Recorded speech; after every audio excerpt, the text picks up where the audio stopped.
Hello and welcome to the next edition of the Eastern Europe Review, the program that talks about countries east of Poland, mainly Russia, Belarus and Ukraine. This is a common project of Belsat TV and TVP World. My name is Igor Kulej and these are topics for today. What did Lukashenko and Putin talk about during their last meeting?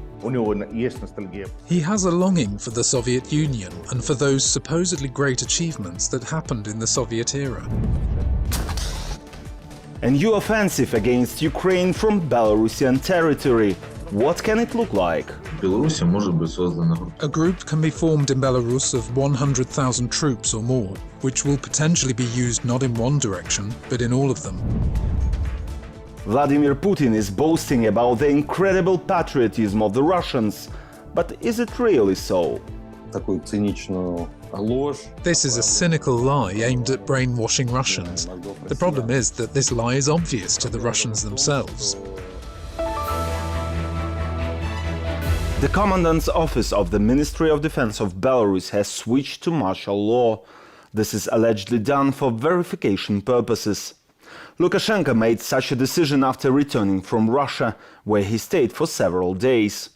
During his visit, Lukashenko took part in an informal summit of the Commonwealth of Independent States.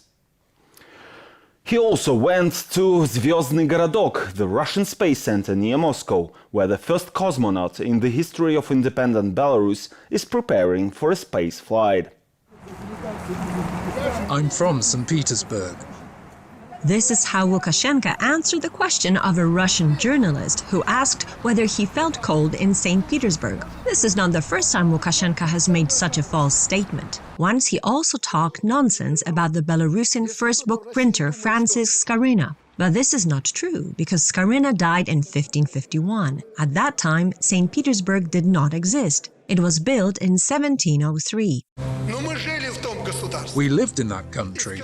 Skarina was not only Belarusian, but he also lived in St. Petersburg. Lukashenko came to his supposedly historical homeland to take part in an informal summit of the Commonwealth Independent States. He arrived together with his youngest son Mikolai, who often accompanies his father.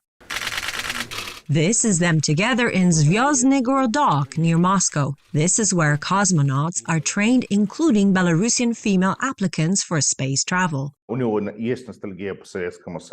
He has a longing for the Soviet Union and for those supposedly great achievements that happened in the Soviet era, including manned spaceflight. It was seen as great politics, and Lukashenko thinks that if he sends a man into space, it will be a huge space breakthrough. The idea to send a representative of Belarus into space belongs to Lukashenko. It must be a young woman, because in his opinion, it is the girl who personifies Belarus as a beautiful and developed country. We are ready to represent the Republic of Belarus at the International Space Station. You won't regret it. In case any issues arise, you will tell me. Lukashenko was the only one who saw Zvyozny Gorodok. But other participants of the summit received gifts as well. 8 golden rings with Happy New Year written on them. Putin has the 9th ring. Lukashenko was the only one to put on the jewelry. Belarus is the only ally of Russia in the war against Ukraine and the West. Therefore, their behavior and their regular meetings can be explained by these circumstances. For example, Putin's visit to Minsk and Russia's economic subsidies for its only ally. This summit is the proof. Moldovan representatives did not participate in it. They have recently announced their decision to leave the organization. But the main issue is the behavior of Armenia. The Prime Minister Nikol Pashinyan criticized Putin. He believes that Russian peacekeepers have lost control over Nagorno-Karabakh. The Secretary of the Security Council, Armen Grigoryan, complained that Russia is forcing Armenia to make concessions to Azerbaijan, such as providing passage for them through its territory. This is strange because Russia is an ally of Armenia. Russia also demands Armenia to join the Union state which Belarus is part of. Putin wanted to renew the Soviet Union. We see that for him there is no Armenia, Belarus or Ukraine. He considers all of them to be Russians because they speak Russian. He sees it this way. Therefore, I do not rule out that he will use different methods to make Armenia enter the Union state. As a result of the summit, the participants agreed to fight against criminal proceeds and weapons of mass destruction. Also, to create a joint council of Supreme Courts. In addition, a new head of the anti-terrorist union has been appointed. Separately, with Lukashenka, Putin approved the budget of the Union state for the next year. The war was not discussed officially, but the first thing Lukashenka did upon his arrival back to Belarus was to switch the military commandant's office from peacetime to wartime. Russia faced problems in organizing the training of mobilized soldiers. Belarusian dictator Aliaksandr Lukashenka came to Putin's aid. According to Ukrainian officials, there are currently about 10,000 Russian soldiers in Belarus who are being trained by Belarusian military instructors. This group is not enough to start a new Russian attack on Ukraine from the north, but the number of the Russian troops in Belarus may increase over the course of several months. When it starts, can Lukashenko order the Belarusian troops to join the Russian aggression? If you want peace, prepare for war. It was invented neither by me nor by you. Minsk and Kiev exchanged a series of military maneuvers on the border. Lukashenko's troops trained with the Russian military. Looking at the Russian servicemen, you understand that these guys participated in something, that they have some experience, or someone shared experience with them, and they are passing on this experience to us. In return, we also try to share some of our best practices. If you look at the Belarusian-Russian tank exercises, you get the impression that the so-called Second Army of the world is fighting like during the Second World War. Tanks first, followed by infantry. Thank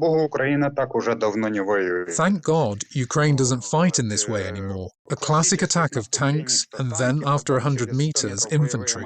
This isn't the case in modern combat. As a rule, several drones fly over the battlefield, revealing the areas of concentrated forces which are struck.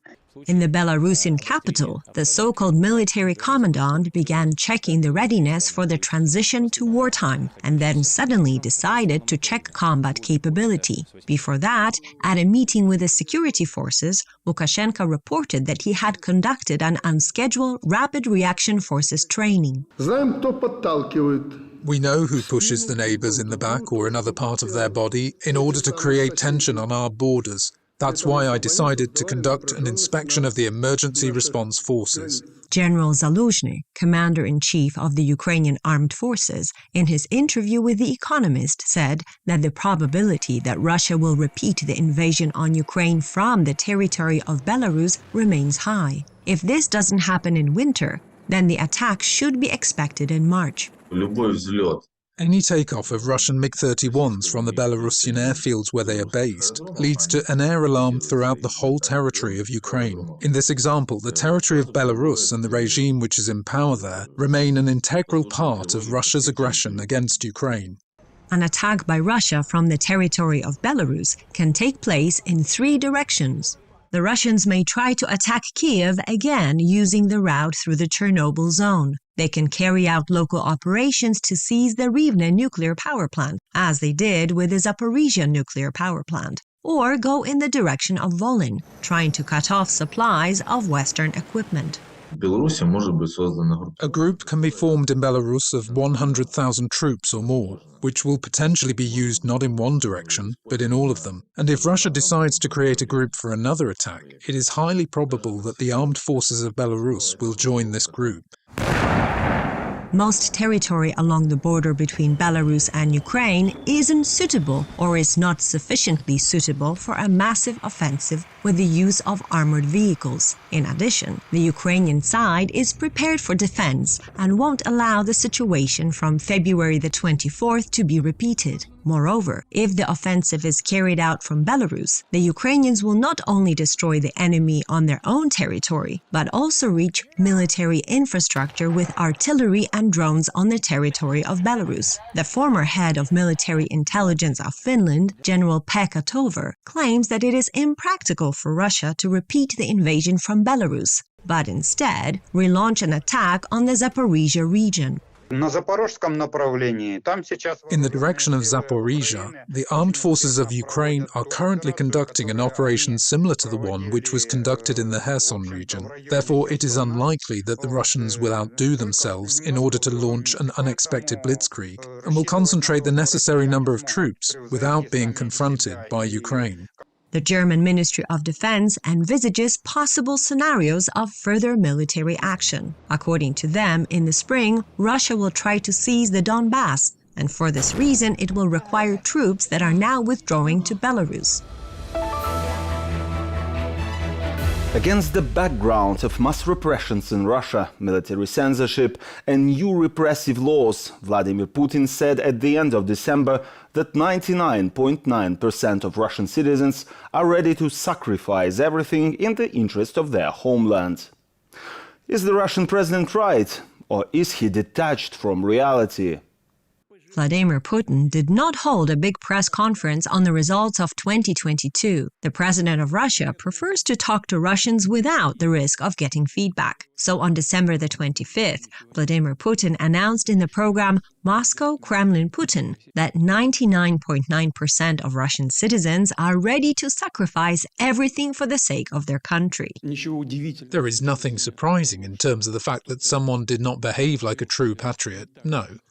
But in general, 99.9% of our citizens, our people, are ready to leave everything in the distance of their homeland. There is nothing unusual for me here. It just captivates me once again that Russia is a special country, and we are extraordinary people. Putin's statement shows that he does not know at all the country he leads, says a political scientist and former Putin's speechwriter Abbas Galiyamov.